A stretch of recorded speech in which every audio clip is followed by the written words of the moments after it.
तेजस्वी लोग है ना, आप समझो। सर सब मैं बोला, अगर सपोज इमेजिन करो कि कृष्ण भगवान का मैं शायद तक 9वां अवतार हूं, जस्ट इमेजिन करो, मान लो, तो भी मेरे में गलतियां निकाल डालेंगे लोग। तो ये है इंडिया, और जिसमें नेगेटिविटी फैलाने में इंडिया वाले सबसे आगे। सोशल मीडिया पे देख लो आप, तो एक बोल रहा है ब्राइटनेस ज्यादा है, तो मैंने पूछा जनरल लोगों से, अगर ब्राइटनेस सच में ज्यादा होता तो बहुत सारे लोग बोलते ब्राइटनेस ज्यादा है करके। गजब यार, कुछ भी ठीक है। अरे पढ़ाई में ध्यान दो, उसमें तो ध्यान जा नहीं रहा हमारा। लैपटॉप का ब्राइटनेस भी कम कर सकते हैं। एग्जैक्टली, मैं ये पॉइंट बोलने ही वाला था अभी। अगर वॉल्यूम कम लग रहा है तो वॉल्यूम बढ़ा सकते हो, वॉल्यूम ज्यादा लग रहा है तो कम कर सकते हो। अब जैसे न्यूज एंकर लोग टीवी में चिल्लाते हैं, तो भाई टीवी में वॉल्यूम बटन बढ़ाने का आविष्कार हो चुका है, तो न्यूज एंकर लोग चिल्लाते क्यों है? ध्यान से देखिए, इस आदमी को, यही आदमी है जो इलेक्ट्रॉनिक्स पढ़ाता था। अच्छा, पढ़ाता था, हाँ, मतलब गौर से देखिए इस चेहरे को, देख लिया। हाँ, आगे बोल, आगे आगे। खालिस्तान। अच्छा, स्मार्ट है सर। नहीं, वो तो ऊपर वाले का है ना। मम्मी पे गया हूँ मैं ऐसा। हम तो लाइव रहे थे ना सर आपके साथ पहले क्लासेस में। क्या आप थे पहले क्लासेस में थे आप? हाँ सर। तो उस टाइम से और अब में तो बहुत जमीन आसमान का फर्क है लुक में तो। हाँ, तभी तो कह रहे हैं, तभी तो खालिस्तान बोला आगे। हाँ, माल लग रहे, बोले ऐसा बोलो सर, माल लग रहे हो आप, बोलो पूरा पूरा बोलो।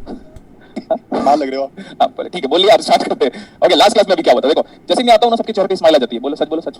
Yes sir. सच में यार। ऐसा लगता होगा आ गया नौटंकी, है ना? नहीं सर, पढ़ने में मजा आता है फिर। नहीं, वो तो मजा आता है, आपकी क्लास के बिना बोर हो जाते हैं वैसे। हाँ, ये बात सच है। और मैं भी बिना क्लास के बोर हो जाता हूँ, चाहे वो क्लास कोई भी हो। तो ऐसे बहुत लोग सोचते हैं आ गया नौटंकी, अब देखो ये क्या पढ़ाएगा करके। अगर ऐसी फीलिंग है तो चलेगा। ओके, लास्ट क्लास में क्या था देखो, लास्ट क्लास में जो पढ़ाया था ना, मैं ये लिखा देता हूँ बेटा, देखो।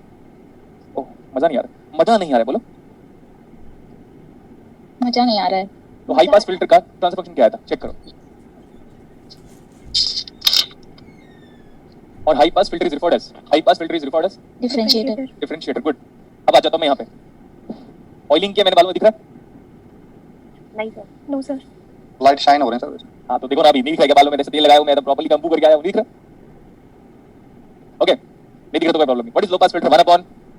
1 प्लस RCS। 1 plus RCS। एक मिनट होल्ड कीजिएगा।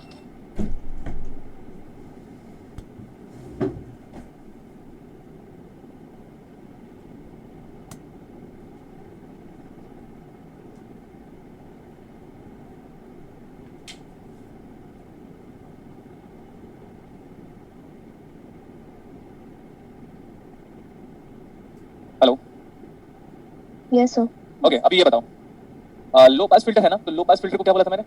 इंटीग्रेटर। ये प्रूव करने की नीड नहीं है, आप बता सकते हो कि सर यहाँ से 1 को हटा दोगे, डोमिनेंट प्रूव कर दोगे तो हो जाएगा। यहाँ से हम नीचे को, अगर न्यूमरेटर को 1 ग्रेटर देन RCS करेंगे, तो न्यूमरेटर में सिर्फ S बचेगा, तो ये RCS हो गया। क्लियर इतना? Yes sir. ठीक है, नेक्स्ट देखो, ये बड़ा बेसिक चीज है कि अगर हम स्क्वायर वेवफॉर्म ऐसे देते हैं, आप जान सकते हो, अगर हम स्क्वायर वेवफॉर्म किसको देंगे? dy/dt को। आपके ना नेट में कई बार ये क्वेश्चन पूछा हुआ है। अगर हम ऐसा वेवफॉर्म एक डिफरेंशिएटर को देते हैं बेटा, तो क्या होगा, सोच के बताओ। स्पाइक्स बनेगा। हाँ, स्पाइक्स बनेगा। तो ये ऊपर जा रहा है, देखो पहले ऊपर जा रहा है कि नहीं ऊपर? Yes sir. फिर उसके बाद क्या हो रहा है, नीचे। Yes sir. तो ऊपर जा रहा है तो ऊपर की तरफ स्पाइक, नीचे जा रहा है तो नीचे की तरफ स्पाइक है। और स्पाइक का मतलब mathematically we call it as direct delta function. Yes sir. हाँ, और एल्स इंपल्स फंक्शन, ये हम ऑलरेडी पढ़ा चुके हैं। अभी मैं वेवफॉर्म बनाता हूँ, ऊपर की तरफ स्पाइक जा रहा है तो ऐसे देखो, नीचे की तरफ स्पाइक जाएगा ऐसे, फिर ऐसे, फिर ऐसे, ठीक है? Yes sir. आपको एक इंटरेस्टिंग बात समझ में आ जानी चाहिए, ये पॉजिटिव ट्रिगर है। नाम क्या है इसको? Positive trigger. तो हम लोग इसको, इसी को हम वहां पे पढ़े थे, याद करो डिजिटल में, इसको पॉजिटिव एज ट्रिगर बोलता था मैं। Yes sir. सर क्लॉक देते थे उसको। Very good, very good. जितने लोग डिजिटल पढ़े उन लोग इसको रिलेट कर सकते हैं। फिर जितने लोग डिजिटल नहीं पढ़े होंगे उन लोग अभी से ऐसे बोलेंगे, क्या बोलेंगे पता है? हे भगवान, हमारी जिंदगी तो खत्म हो गई। अरे यार, डिजिटल पढ़ाऊंगा ना भाई, मैं ही पढ़ाऊंगा, ठीक है इतना? Yes sir. क्योंकि इंस्टेंट थॉट आना इंसान की सबसे बड़ी खामी है। इंस्टेंट थॉट जनरेट कर लेते हैं। तो अच्छा, कल हमारा टिफर का एग्जाम भी है क्या? Yes sir. Yes sir. Concentration, coolness से एग्जाम देना, बस कुछ नहीं करना है आपको। इधर देखो, ट्रिगर का मतलब ये होता है, बेसिकली ये ट्रिगर है, यहाँ पे पॉजिटिव ट्रिगर है, और ये भी क्या है, इसको क्या नीचे की तरफ है तो क्या बोलोगे? Negative trigger. Negative trigger. और कल ये वाला जो वेवफॉर्म था, मैंने बोला बेटा ये प्रैक्टिकल है, याद करो। और मैंने बोला था आइडियल वेवफॉर्म में स्पाइक के फॉर्मेट में बनाया था। तो स्पाइक नहीं बोलना चाहिए मुझे, एरो के फॉर्मेट में, ऊपर एरो नीचे एरो, ऊपर एरो नीचे एरो, ठीक है इतना? Yes sir. अभी अगर मैं नॉर्मली बात कर रहा हूँ, जस्ट देखो मैं नॉर्मली बात करता हूँ, तो यहाँ से लेकर यहाँ तक का फेज डिफरेंस कितना आ जा रहा है? पॉजिटिव में पॉजिटिव, नेगेटिव में नेगेटिव, पॉजिटिव में पॉजिटिव, नेगेटिव में नेगेटिव, तो फेज डिफरेंस कितना है? 0। Yes sir. और अगर पॉजिटिव में नेगेटिव आता, नेगेटिव में पॉजिटिव आता, तो वेवफॉर्म बिल्कुल फ्लिप हो जाता। Yes sir. तब हम उसको बोलते हैं 180 डिग्री का फेज शिफ्ट। अरे पढ़ाया तो था, क्यों नहीं बोल रहे हो आप लोग? पढ़ाया तो था। Yes sir. हाँ, गुड। ये बड़ा इंपॉर्टेंट कंक्लूजन है। नेक्स्ट वन, इसको डिफरेंशिएट करोगे तो ऐसा आपके सिलेबस पे नहीं आएगा। What is the derivative of dy/dt of direct delta function? किसी को पता है क्या? अगर जिसको पता होगा वो डेफिनेटली मेरा स्टूडेंट होगा, कभी ना कभी पढ़ाया होगा मैं किसी ना किसी एक बैच में, या तो हो सकता है 2018 में पढ़ाया होगा मैं, 18 या 19 में maybe. What is the derivative of direct delta function? Nobody knows. It is nothing but doublet function. क्या बोलते हैं इसको? Doublet function. आपको पता था? No sir. हाँ तो एग्री करो ना, मैथ्स नहीं आता मेरे इतना, बोलो एग्री करो जल्दी। Yes, sir. Yes, sir. Agree. अब सबसे इंटरेस्टिंग बात देखो सर, मजा नहीं आया, बोलो Sir, मजा नहीं आया. मजा नहीं आया तो मजा दिलाता हूँ मैं अभी। देखो अब मैं डबलेट फंक्शन को प्लॉट करूँ क्या? Yes, sir. इसको तो जानते हो, इसको ये जानते हो ना इसको? Yes, sir. Yes, sir. हाँ सर तो बगल का है सर। तो इसकी मतलब आप अभी आप थोड़ी देर के बाद लिखोगे कि plotting of the doublet function, but इसके पहले plotting of direct delta function करेंगे। लेकिन एक और चीज, अगर हम स्क्वायर वेव फॉर्म को ही इंटीग्रेट कर लें तो कांस्टेंट है, एक ऊपर कांस्टेंट एक नीचे कांस्टेंट, अगर मैं इसको अगर एक स्क्वायर वेव फॉर्म को इंटीग्रेट करता हूं, स्क्वायर वेव फॉर्म को इंटीग्रेट करता हूं तो कैसा आएगा? लीनियर वेव फॉर्म, Yes, तो sir. ट्रायंगुलर वेव को ऐसे बोल सकते हो सर। एक बार ऊपर की तरफ जाएंगे क्योंकि ये प्लस है, देखो ध्यान से, फिर माइनस है, तो जैसे अगर मैं 5 को इंटीग्रेट करूंगा तो 5t, -5 को इंटीग्रेट करूंगा तो -5t, अगेन 5 को इंटीग्रेट करा तो 5t, फिर -5t। So what is the integration of a square wave form? Triangular waveform. Positive में पॉजिटिव तरफ आ रहा है, नेगेटिव में नेगेटिव तरफ आ रहा है, तो what is the phase difference दोस्तों? 0 degree, sir. What is the phase difference? 0 degree phase. Okay ठीक है, इतना भी अपने को समझ में आ गया। अब ना ये वाला ये बोर्ड पे जो लिखा है ना, इसी से आपके पास 3 या 4 न्यूमेरिकल पूछे हुए अब तक नेट एग्जाम पे, नेट और गेट में मिलाकर मेरे को लगता है 4 या 5 न्यूमेरिकल सिर्फ इसी से ही है। इंटीग्रेटर, डिफरेंशिएटर, इसको डिफरेंशिएट करोगे ये आएगा। नेक्स्ट वन, अगर मैं ट्रायंगुलर वेवफॉर्म को डिफरेंशिएट करूंगा तो क्या आएगा? उल्टा स्क्वायर वेवफॉर्म। और फेज शिफ्ट का बड़ा ध्यान रखना है, क्योंकि अगर इन्वर्टिंग कॉन्फिगरेशन होगा तो inverting amplifier always provide a phase shift of 180 degree. 180 degree. ठीक है, ये भी हो गया, ये भी हो गया नेगेटिव ट्रिगर। हाँ, आपने कभी 555 टाइमर के बारे में नाम सुना है? 555 टाइमर बोलो। Yes, Yes, sir. sir. तो 555 टाइमर में मोनोस्टेबल मल्टीवाइब्रेटर नाम सुना होगा। आप मोनोस्टेबल मल्टीवाइब्रेटर का एक परफेक्ट एग्जांपल बताता हूं। मोनोस्टेबल, देखो घर के आगे कॉलिंग बेल बजाया कभी? बचपन में ना मैं बजा के भाग जाता था, एक ही बार किया शायद तक। भी यही करते हैं सर. हाँ, लेकिन आजकल के बच्चे जो 2005 में पैदा हो रहे हैं, जिनको अभी हार्डली 10 साल हुआ, 15 साल हुआ, उनको क्या पता हमने कितने मजे किए। हमने पेड़ से भी अमरूद चुराए, मतलब अमरूद का मतलब गुआवा, मतलब जाम, हम लोग सही कह रहे हैं सर। बट फिर बाद में पता चला ये वाला वो जाम नहीं है, वो रात वाला जाम हो जाता है फिर।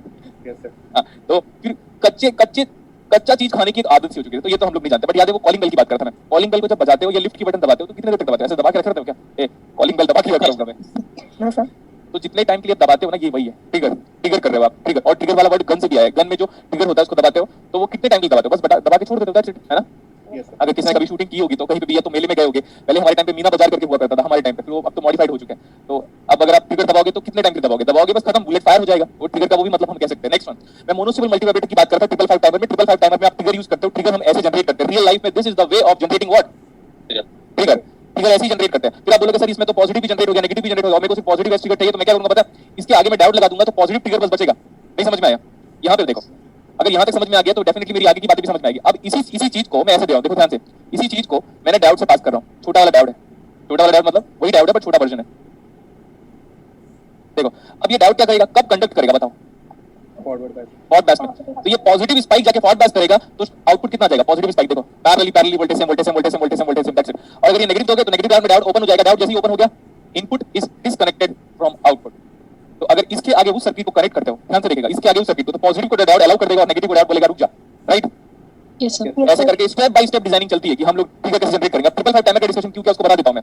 मोनोस्टेबल मल्टीवाइब्रेटर जब होता है तो घर के आगे जो कॉलिंग बेल बजाते हो दबा तो देते हो, लेकिन वो कॉलिंग बेल 5 सेकंड 2 सेकंड जितना भी है उतना टाइम शो करता है। उसका विड्थ होता है 1.1 आरसी, 1.1 आरसी या 1.1 डब्ल्यू या 1.1 टाउ भी बोल सकते हो आप। वो रियल लाइफ का मोनोस्टेबल मल्टीवाइब्रेटर है जिसका एग्जांपल है। तो हम ट्रिगर थोड़ी देर के लिए दबाते हैं तो एक पल्स जनरेट होता है। हो गया अपना? Yes, तो sir. ट्रिगर का यूज मैंने बताया। ट्रिगर का यूज कहां पे होता है? मोनोस्टेबल मल्टीवाइब्रेटर डिजाइन करते वक्त। हो गया? Okay, sir. ठीक है, हाँ इतना हो गया। अभी हम क्या बात कर रहे थे? मैं बोला था मैं आपको ये पढ़ाऊंगा। देखो ये क्या है, देखो ध्यान से, this is an ideal direct delta function. Yes, sir.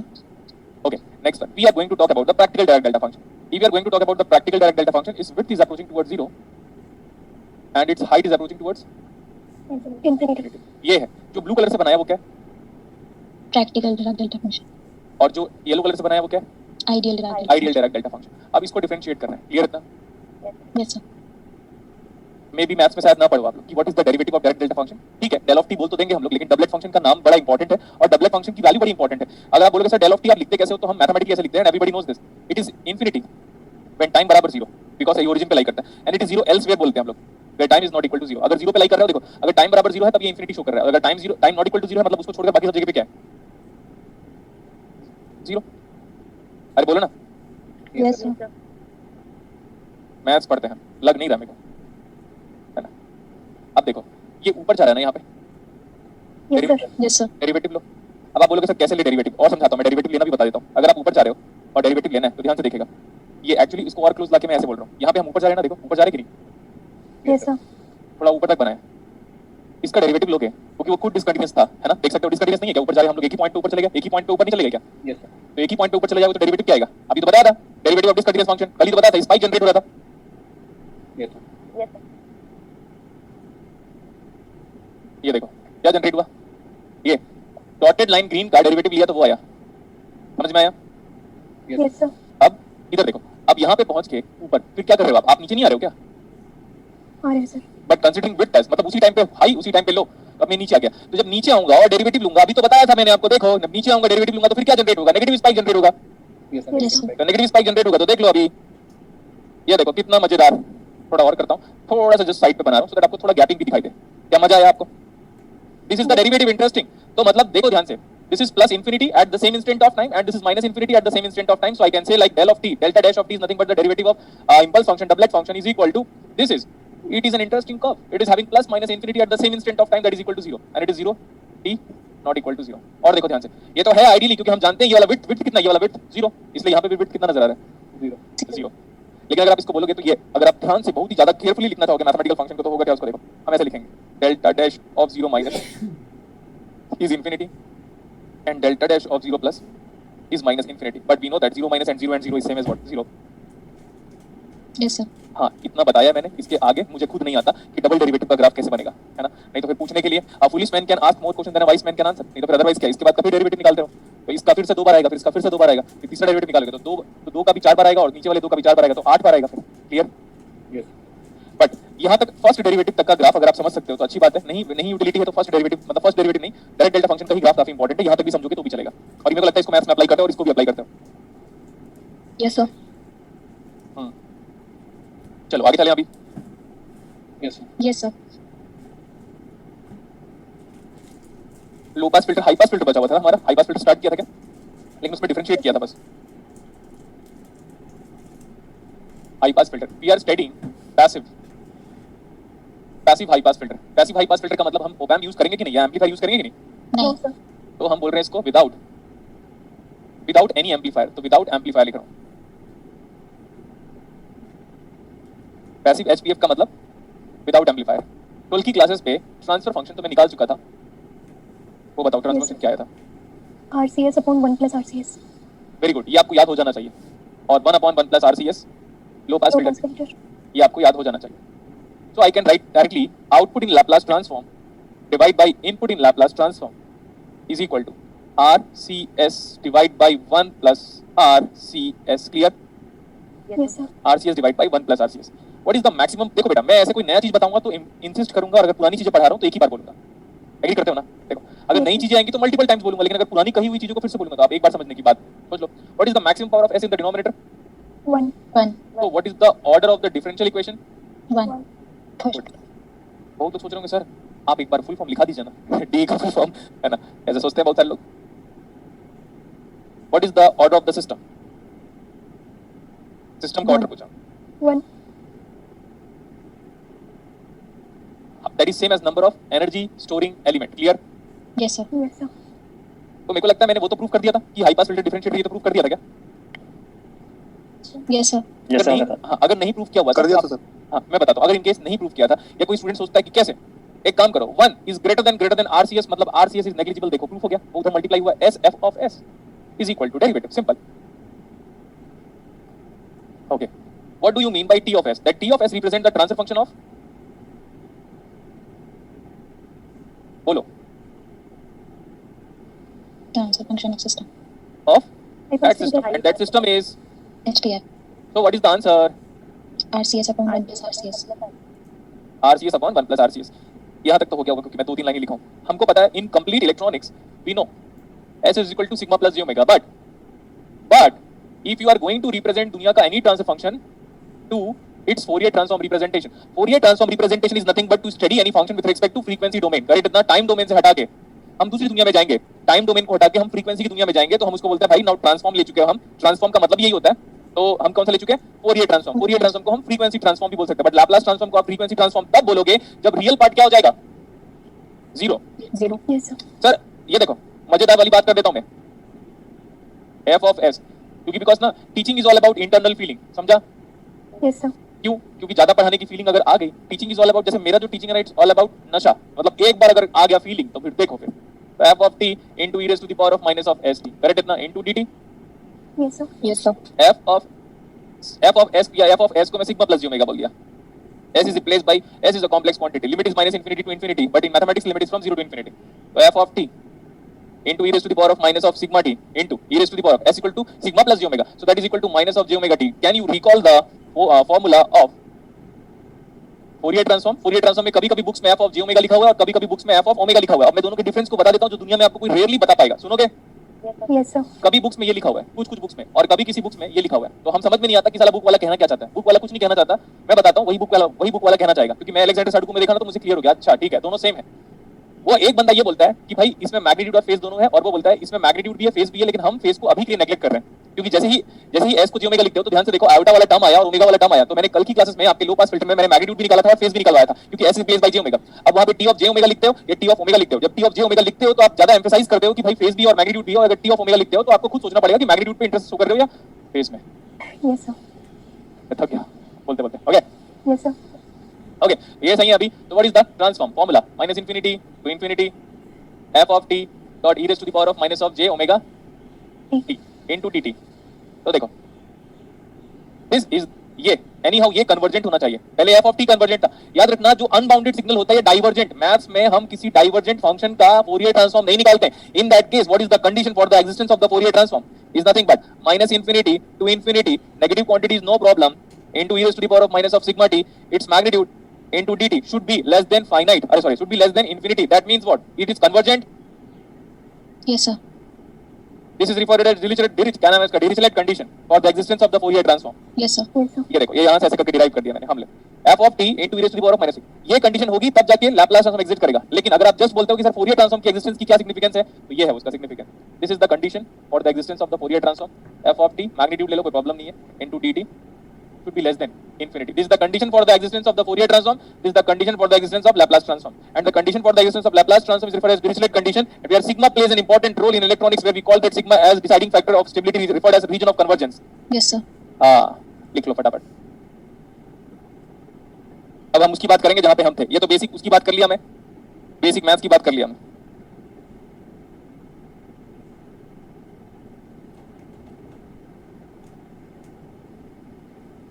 भाई क्लास में मुझे फोन करता हूँ.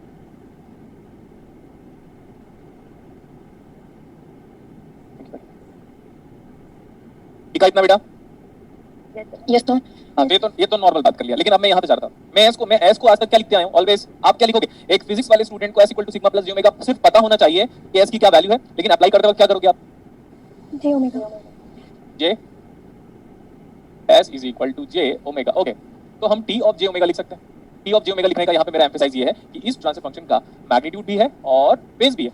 Yes, sir. कौन सा फेज? फेज है f है.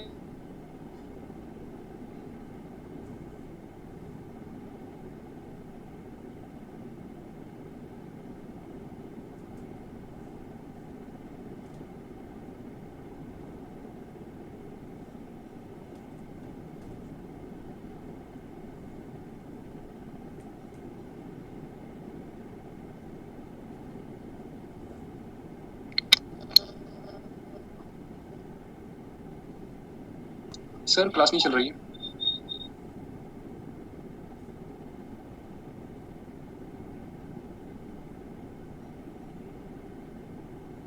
वीडियो चली गई है ना? हाँ हाँ, वीडियो चली गई है. अभी होस्ट कोई और है. नहीं ये कोई जितेंद्र सैनी होस्ट है, सरायन पे होस्ट बना है. हाँ.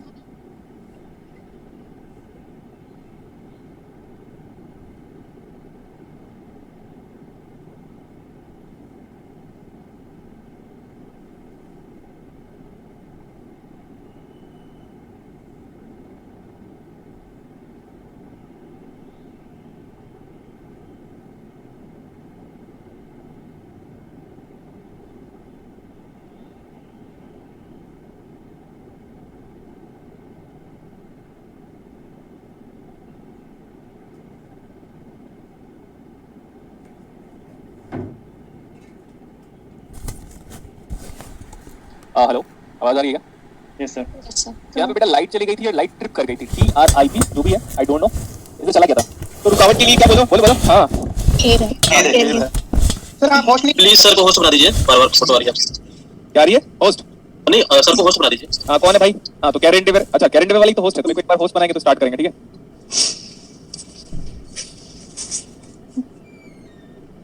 बन गया क्या? No sir.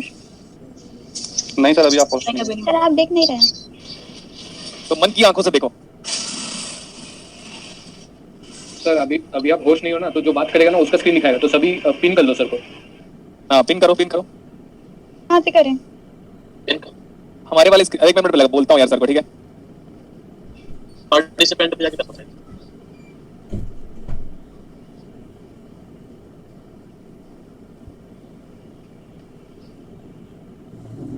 होस्ट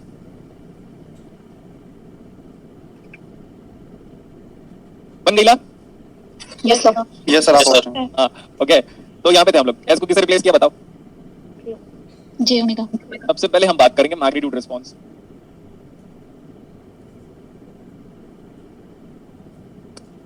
मैग्नीट्यूड में क्या करोगे? इस क्वांटिटी का मैग्नीट्यूड लोगे, और मैग्नीट्यूड लेना आसान बात है, you can take the magnitude very easily, ठीक है?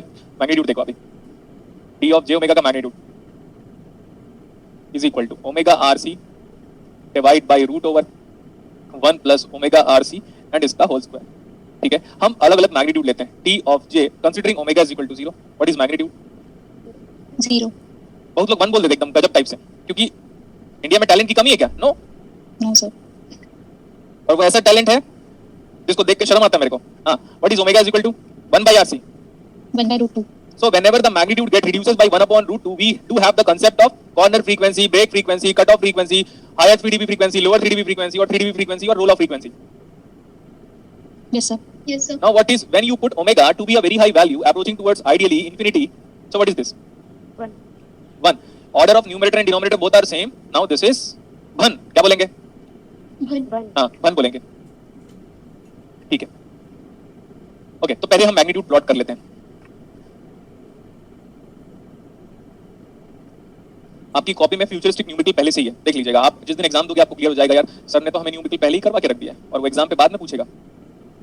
ये this is the magnitude response of, ऐसे क्या लिख सकते हैं हम बताओ? This is the magnitude response of what? High pass filter. So what is the maximum gain produced by this circuit? And this gain is nothing but 1 for a very high value of frequency approaching towards infinity. Now this T of j omega का magnitude with respect to omega. अब आपको कई बार बोला था बेटा, जो maximum gain होता है इसी को हम पास बैंड गेन बोलते हैं। Yes, sir. Yes, sir. Practical दुनिया में हम 1 upon root 2 से कम वैल्यू को नहीं लेते, कल भी बोला था मैंने। और वो क्यों नहीं लेते, उसके पीछे रीजन जो है वो डेफिनेशन में ही है अपने आप पे। बस हम 1 upon root 2 से कम का मैग्नीट्यूड को नहीं लेते।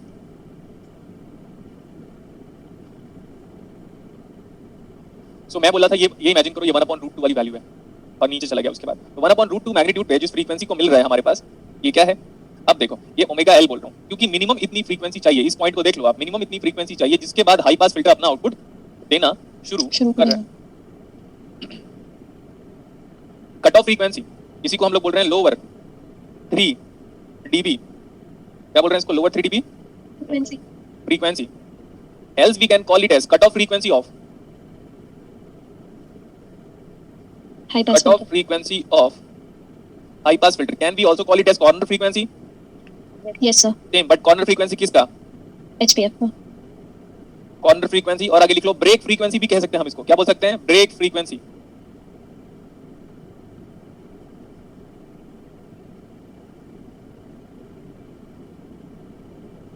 What is the pass band gain? 1. The maximum gain allowed by the high pass filter is referred as pass band gain, and high pass filter क्यों है? ये हाई फ्रीक्वेंसी को पास कर रहा है। तो HPF provide maximum gain कब? At high frequency. HPF provide maximum gain at high frequency। और लो पास फिल्टर कब देता है maximum gain? Low frequency, zero frequency में उसका गेन मैक्सिमम होता है। इसका गेन मैक्सिमम कहाँ पे है? हाई फ्रीक्वेंसी में। समझ में आया? Yes, sir. ठीक है, मैं क्या बोल रहा हूँ, इस क्वांटिटी का एंगल निकालना है आपको, तो कर सकते हो? Yes, sir. Yes, sir. पढ़ा दिया था मैंने। Now T of J omega का angle, it means angle of iota या जे ओमेगा, ठीक है, जे लिखना चाहिए, angle of J omega R C divide by angle of 1 plus J omega R C, ये हमको दिखता था. So angle of J omega R C numerator का एंगल है purely imaginary quantity. 90 degree. Purely good, purely imaginary quantity. Complex का सबसे ज्यादा basic मैंने ही पढ़ा है, आप चेक कर लीजिएगा आपकी कॉपी में. Yes, sir. मुझे याद है आज भी यहाँ से स्टार्ट किया था यूनिट सर्कल से. Yes, sir. Yes, sir. और फिर उस टाइम पे लोगों ने कमेंट किया था सर 12th क्लास का कांसेप्ट आपने क्लियर कर दिया करके. यस, तो मैं बोला हाँ. देखो मैं भी डायरेक्टली यहीं से प्लॉट कर दे रहा हूँ. आप देखो जब आप जीरो फ्रीक्वेंसी की बात करोगे तब आपका एंगल कितना आएगा या फेज कितना आएगा, ऐसे लिख दिया मैंने उसको. When omega is 0 what is phase? Tell me. 90. 90. When omega is 1 by RC, what is phase? 45. And when omega is approaching towards infinity, phase is. ये फेज है. बहुत लोग सोचेंगे लो पास फिल्टर बन गया. अरे गधे हो, लो पास फिल्टर नहीं है, ये है phase response of. Interesting, this is the phase response of High pass filter.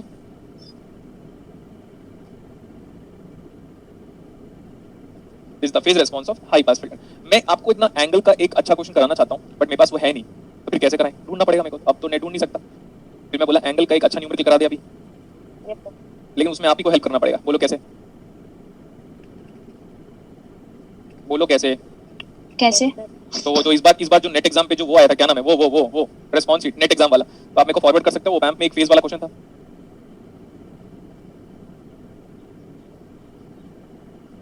हाँ, तो उसको मैं कराऊंगा ना, तो आपको बड़ा मजा आएगा. बोलो यस और नो. Yes, sir. हाँ, तो कौन भेज रहा है? वो बैंक का फेज वाला क्वेश्चन था. फेज आप ढूंढना पड़ेगा. सर हाँ सर आपका ना सर स्क्रीन बार बार थोड़ा ब्लर सा हो रहा है सर. सब स्टूडेंट्स भी बोल रहे हैं सर, थोड़ा सा एक बार देख लेंगे सर प्लीज. नहीं, आप सही कह रहे होगे बट बेटा मेरे हाथ पे नहीं. एक बार मैं फिर से रीसेट करता हूँ. होस्ट मैं ही हूँ.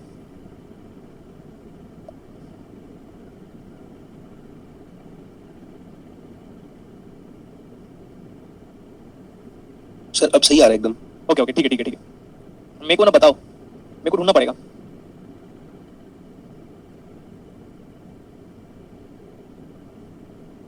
मैं वो क्वेश्चन ढूंढ रहा हूँ ना, क्योंकि आपके आपके वर्कबुक में आ गया है क्या? बताओगे, नया क्वेश्चन डाल दिया हम लोगों ने. हाँ सर वर्कबुक में है सर वो. तो वो वर्कबुक में इस साल जो क्वेश्चन आया हुआ था अभी की बात किया मैं. हाँ सर वो जिसमें सर वो आपने जो YouTube पे भी डाला था. हाँ, अरे वाह क्या बात है. तो भेजो ना दोस्तों. एक्चुअली क्या ना, मेरे पास पुराना वर्कबुक है तो वो मिलेगा नहीं अभी.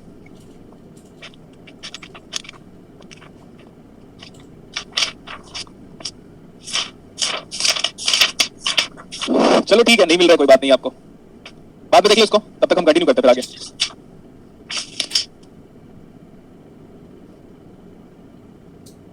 आगे चले. सर मिल गया, भेजना है सर. 15th नंबर पे 18 क्वेश्चन 15 पेज. कहाँ भेजना है सर? मेरे ही नंबर पे भेज देते तो सही होता है. अभी छोड़ो, एक काम करते हैं, नेक्स्ट क्लास में मैं नया वाला वर्कबुक लेके आऊंगा और सॉल्व करेंगे, ठीक है? क्योंकि मेरे पास जो वर्कबुक है वो सारी पुरानी है. आगे कंटिन्यू करेगा. हाँ मैंने भेज दिया है. हाँ देखो अभी. हाँ ठीक है. ये वाला पेज नंबर बताओ बेटा, जिसने भी भेजा वो बोल के बताओ, सो दैट वर्कबुक में देख ले बाकी बच्चे. Page number 15. Solution. Question number 18. अच्छा 18 क्वेश्चन है एंड पेज नंबर 15. बाकी लोग देखो.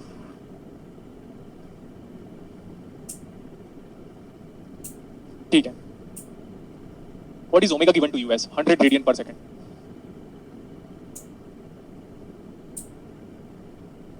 और is applied to the input of the op amp. ठीक है. द फेज डिफरेंस बिटवीन, बोलो आगे. The phase difference between input and output.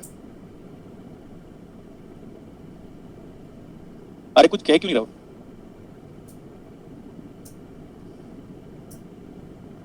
कुछ तो बोलो. Yes, sir. पता है हम ऑनलाइन पे इतने लेजी हो चुके हैं कि किसी को यस और नो तक रिप्लाई नहीं कर पा रहे. बस चलने दे. मूवी क्या बोला? मूवी चलने दो. बस ऐसे ही चल रहा है अभी आप लोग. क्या पूछा हुआ है जल्दी बताओ. फेज डिफरेंस हो. बाकी सब गधे कहाँ चले गए? लड़के लोग छुप जाते हैं. Phase difference between Input and output. So phase difference cannot be negative. Am I correct? Difference cannot be negative. Yes, sir. Yes sir. ठीक है. तो inverting amplifier provide a phase shift of. 180 degree. लेकिन वो तब होना चाहिए जब सारे के सारे क्या हो, रेजिस्टेंस. कब होना चाहिए? जब सारे के सारे क्या हो? Resistance resistance. अभी ऐसा मत करना कि सर कैपेसिटर है, इंडक्टर है और मैंने टिक कर दिया 180 डिग्री का phase shift.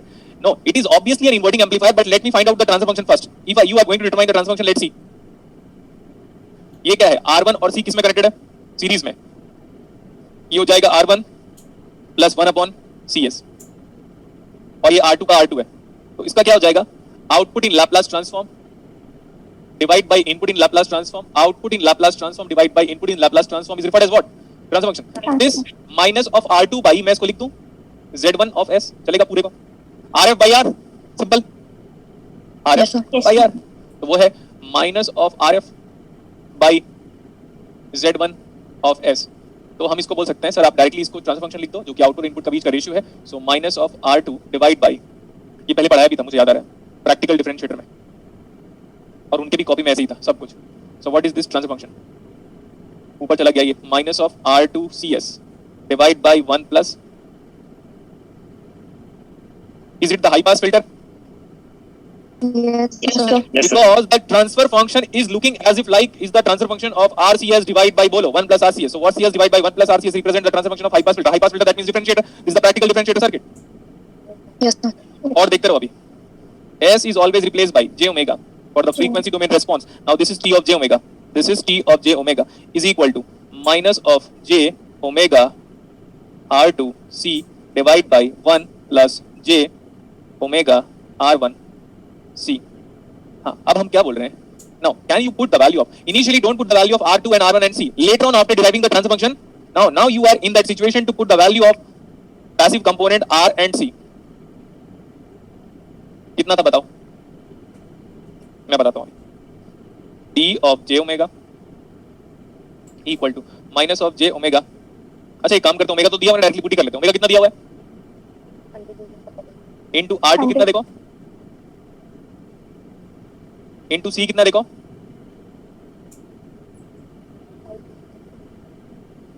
1 plus j omega is 100 into R1. What is R1? 2. What is C? Same. Okay, calculate the value now. ये 5 4 से 20 हो गया, 10 power 3 हो गया, 10 power 3 2J आ रहा है सर, minus 2j आ रहा है। गुड, ये पूरा सब मिला के 2 बन रहा होगा। तो Yes. Minus of 2j divide by, ये नीचे देखो, तो 1 प्लस जी आ जाएगा सर। Very good. ये अभी आप देखो, इंडिया में जितने तेजस्वी टीचर्स हैं, सुना दिया? Yes, sir. इंडिया में जितने तेजस्वी टीचर हैं इंक्लूडिंग माय टीचर, वो गधा क्या करता है? सुन, तो मैं तो उसको मुंह पे बोल दिया था गधे करके, क्या है करके, देखो औकात ही नहीं कुछ भी, तू क्या पढ़ा रहा है करके, तुझे y = mx + c ड्रॉ करना नहीं आता। आपको पता है मैसेज किया था मैंने उसको, क्योंकि उसने ना लिमिट क्रॉस कर दी थी। यहाँ पे देखो, ओके देखो यहाँ पे। अब हम क्या बात कर रहे हैं, ध्यान से सुनिएगा।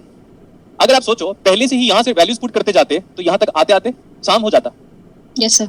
इसलिए बेटर ये है, जब भी पहले सबसे अच्छी बात ये है कि आप R1 R2 C1 C2 लेकर ट्रांसफर फंक्शन निकाल दो। नहीं तो होगा क्या पता है, 2 किलो ओम 5 माइक्रोफैरेड 10 माइक्रोफैरेड लिखते लिखते आपकी हालत खराब हो जाएगी। तो लास्ट में जब ट्रांसफर फंक्शन आ गया, अब आराम से हम लास्ट में वैल्यूज पुट करेंगे। ठीक है, divide by what is this? This is 1 plus j। Clear इतना? Yes, sir. अब इसका फेज निकालो, ये तो बड़ा आसान है। j का फेज 90 माइनस j का फेज -90. -19. वेरी गुड, और नीचे का फेज 45, वो वाला फेज ऊपर चला गया। सो what is the phase now? -135 degree.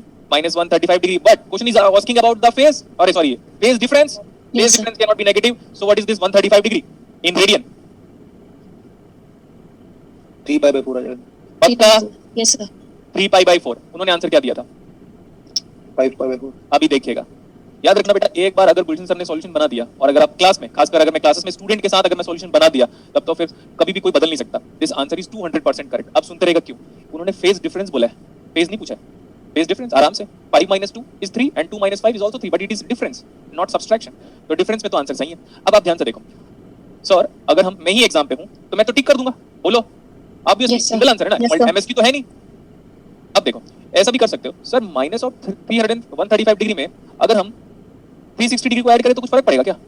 नहीं फर्क पड़ता भाई। कहां का फर्क पड़ेगा? 0 डिग्री है वो, 360 मतलब 0 डिग्री, -360 मतलब भी 0 डिग्री होता है। 360 मतलब ऐसे देखो, ऐसे करके एक घूम गया मैं, तो फेज में कुछ बदलाव है क्या? No, sir. ये अब कितना आ रहा है, ये कितना आता है? 225 हाँ, degree. so can you convert this 225 into radian? Yes, sir. What's the answer? 5 5 by 5 5 pi by 4. उन्होंने क्या दिया था? 5 pi by 4, बट हमारा आंसर क्या है? दोनों बोथ आर करेक्ट। क्या बोल रहा हूँ मैं? Both are correct. तो ये क्लॉकवाइज और एंटीक्लॉकवाइज की वजह से है ना? हाँ, अब देखो, अब पता, पहली बात तो ये कि अब ना सीएसआर वालों को सच साबित करने वाले लोग आ जाएंगे। अंधभक्त बोलते हैं उन लोग, उसी को क्या बोलते हैं? अंधभक्त। क्यों? उसने कहीं पे लिखा है कि मैं एंगल जैसा निकालूं? मेरी मर्जी।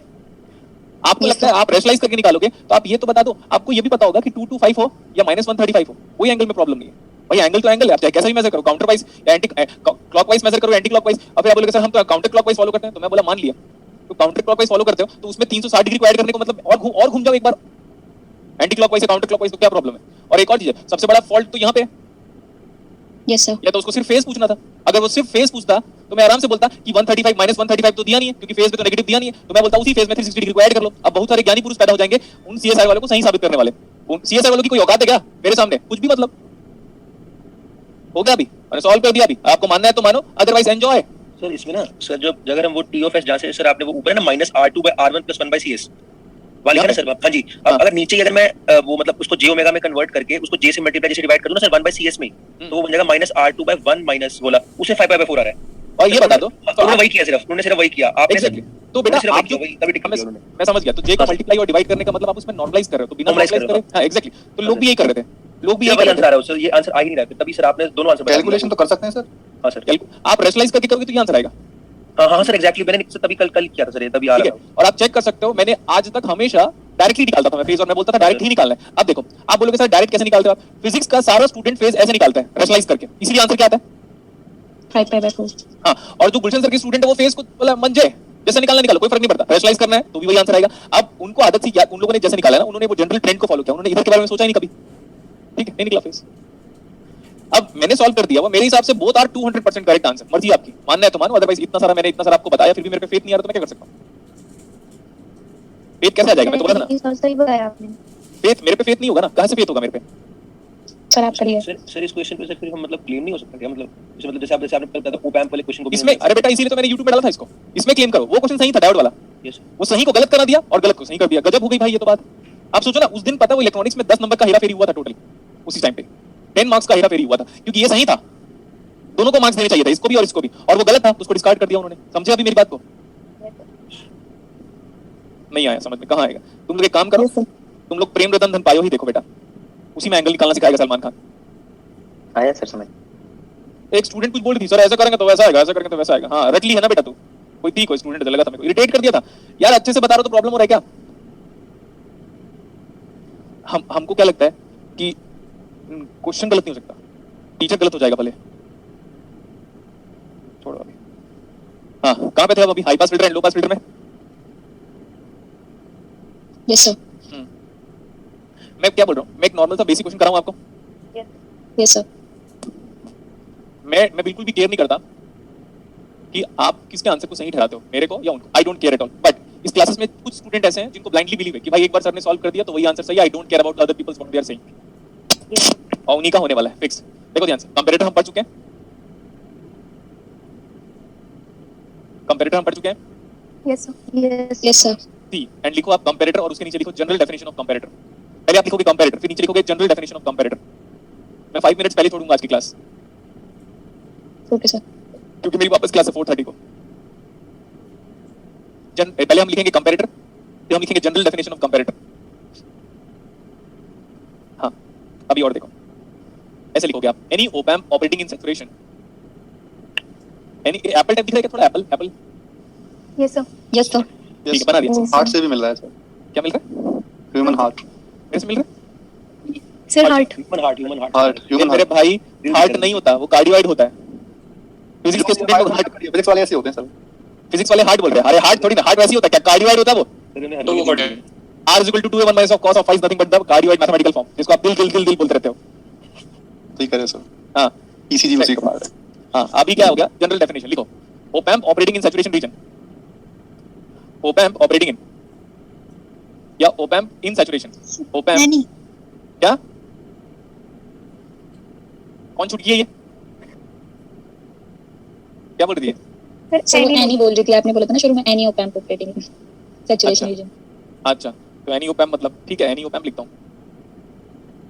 Any op-amp operating in saturation is comparator. Feedback हो या ना हो, आई don't care and you also don't care. Feedback हो नो प्रॉब्लम, फीडबैक नहीं है नो प्रॉब्लम। फीडबैक नहीं है तब तो जबरदस्ती कंपैरेटर बनाओ। क्या बोला? अगर फीडबैक नहीं है तो कंपैरेटर है ही है, लेकिन अगर फीडबैक के साथ है और किसी स्टूडेंट ने ये प्रूव कर दिया, सर देखो ना ये तो सैचुरेशन पे है, तो क्या है वो? Comparative. हाँ, इसके बाद का जो high pass filter low pass filter की फर्दर प्रॉपर्टी है हम उसको नेक्स्ट क्लास में कंटिन्यू करेंगे, लेकिन अभी हम कंपैरेटिव पढ़ते हैं। देखो ध्यान से, please look at the board properly. अगर हम इनपुट पॉजिटिव टर्मिनल को देते हैं तो इन्वर्टिंग हुआ कि नॉन इन्वर्टिंग? Non-inverting. Non-inverting.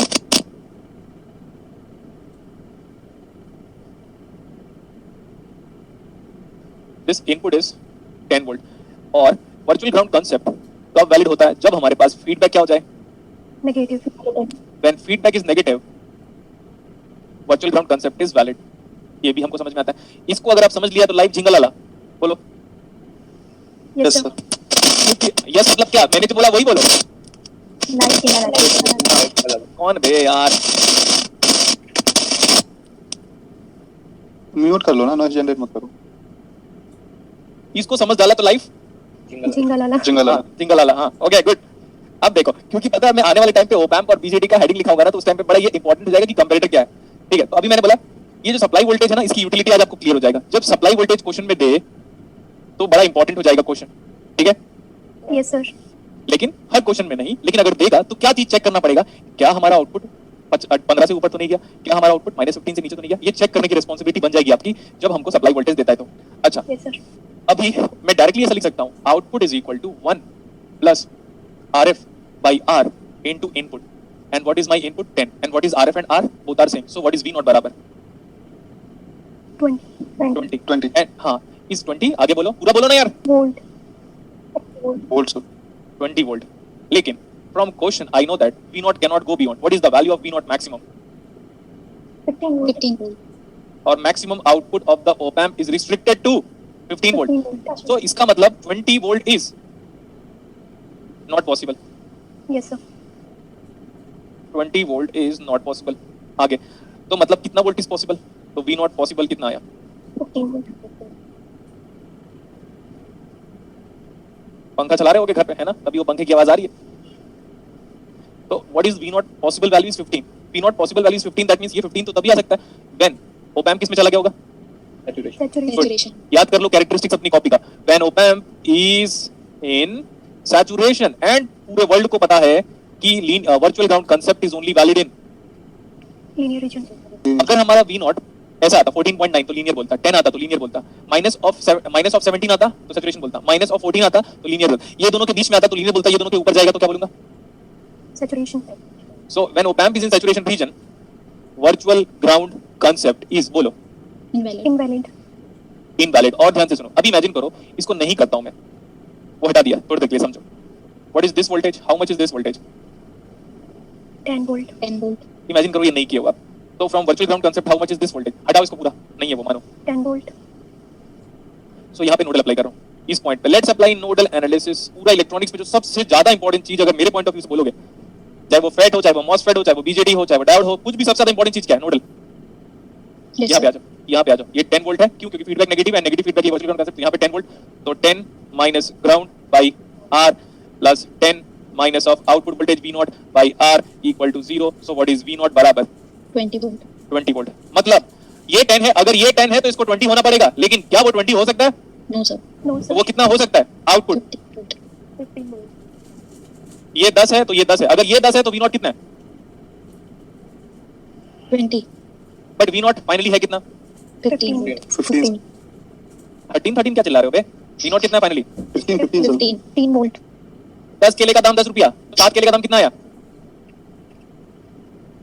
अच्छा मैं तो भूल गया था, आप लोग का एप्टीट्यूड 7 ठीक है, रुपए मैं तो 7 जान रुपए गया सर 7 हाँ। रुपए तो 10 है तो ये 20 है, अगर ये 10 है तो ये 20 है, तो ये 15 है तो ये कितना है? सुनो ध्यान से, अगर ये 10 है, ये 10 है तो ये 10 है, अगर ये 10 है तो ये 20 है, लेकिन ये 20 नहीं है, ये 15 है, तो ये कितना आ गया फाइनली? 7.5 volt. अब और सुनो, ये हमारा आउटपुट कितना आया था? सुनते रहो। 20 volt. 20 वोल्ट पॉसिबल है क्या इसको No, देखकर? sir. नो। मतलब ओपैम्प किस में? सैचुरेशन। Saturation. सैचुरेशन पे वर्चुअल ग्राउंड कांसेप्ट क्या होता है? Invalid. तो ये 10 है तो ये पक्का 10 के बराबर नहीं है। फिर आप बोलोगे सर 10 तो लिया था तभी तो 20 आया था, लेकिन उस टाइम पे